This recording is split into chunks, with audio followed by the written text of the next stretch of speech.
What sort of a financial deal should Obama be seeking to strike when he travels to China next month? No, I think this would be the time, because you really need to bring China into the creation of a new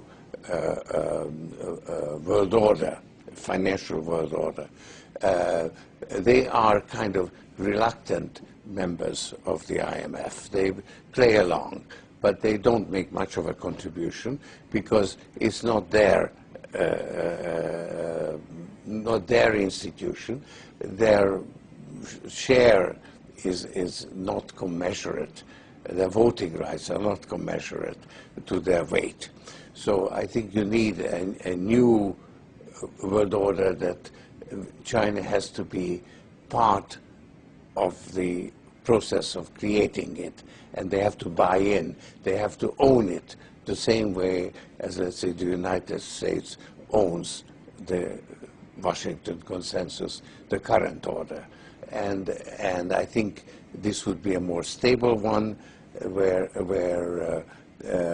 you would have a coordinated policies. I think the makings of it are already there, because the G20, in agreeing to peer reviews, effectively is moving in that direction. Given this continued weakness in the U.S. economy, are people right to start to be concerned about the dollar?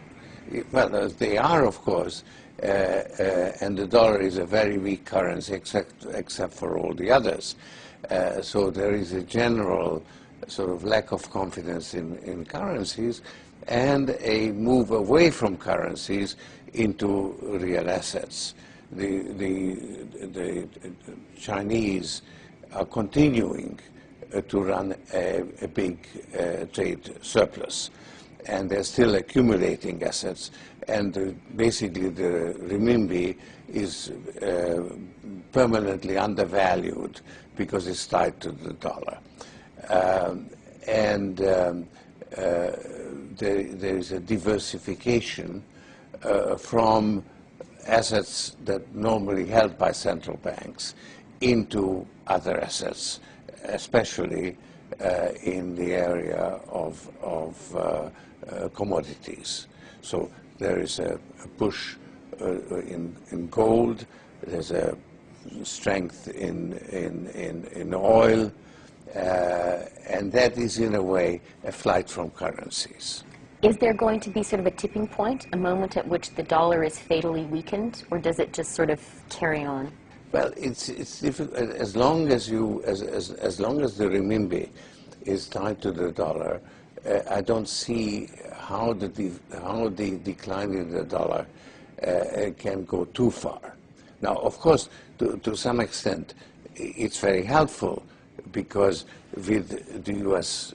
consumers saving more and spending less, exports can be a way for the U.S. economy to be balanced. So an orderly decline of the dollar is actually desirable. Does it at some point need also to decline against the renminbi? Does there need to be some sort of a new global currency deal? Yes. No, I believe that basically the system is broke and needs to be reconstituted. We cannot afford to have the kind of chronic and mounting imbalances in international finance. So you need a new currency system, and actually the special drawing rights do give you the makings of a system. And I think it's ill-considered on the part of the United States to resist the wider use of special drawing rights. They could be very, very useful now when you have a global shortfall of demand. You could actually internationally create currency through special drawing rights. And this is, we've done it. We issued $250 billion. And that's a very, very useful step, except the rich countries don't actually need the additional reserves. So all they can do is put it in the shop window and say we've got that much extra, but they can't actually use it. Now, I think it could be used. It could be used to provide global public goods. The rich countries could put their allocations in escrow. The problem is that there is a cost to using SDRs. It's a very small cost at the moment. It's only less than 0.5%, but still is a cost. So somebody has to pay it. And I think we have actually the means to do it because the IMF has very large gold reserves and kept in the books at a very low price. And it has been decided to use those gold reserves to the benefit of the least developed countries. So the IMF could actually pick up the cost of paying for the special drawing rights. Using its gold reserves. And in fact it's being done. It hasn't gotten any publicity, but I understand that in Istanbul a deal was signed where I think the UK and France actually transferred $2 billion of their SDRs, or $2 billion worth, or 2 billion SDR worth, or to the least developed countries, and the IMF picks up the cost. So it's a road that's already been used, and it could be used on a larger scale.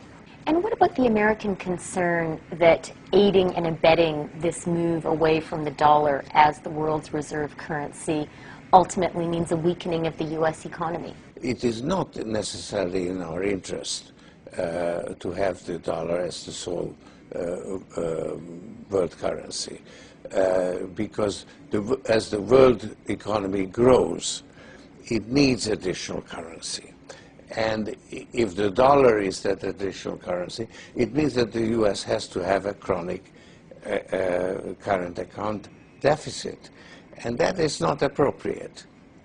So I think it's in our interest as well to reform the system. I think this is a healthy, if painful, adjustment that the world has to go through. If America doesn't actively take part in this sort of renegotiation of global finance, what will happen? What's your nightmare scenario? Well, the Chinese will go bilateral. They already do it. They already have a clearing arrangement with Argentina, and I think they're working on one with Brazil, and you will find that there will be more and more bilateral arrangements. So the dollar will remain the main international currency, but its use will decline.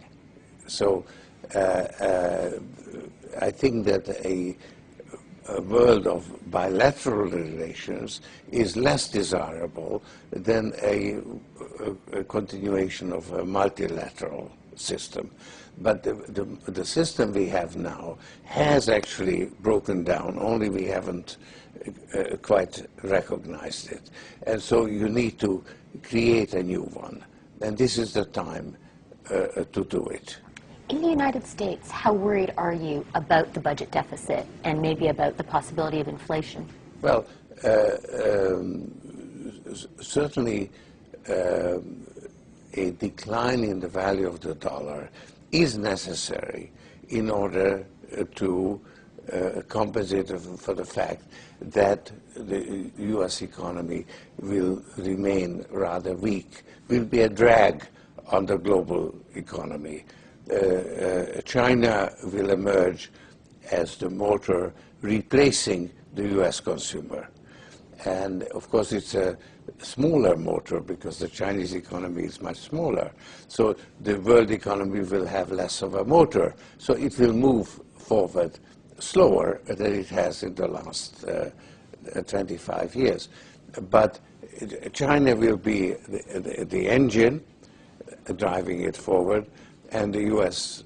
will be actually a drag that's being pulled along through a gradual decline in the value of the dollar.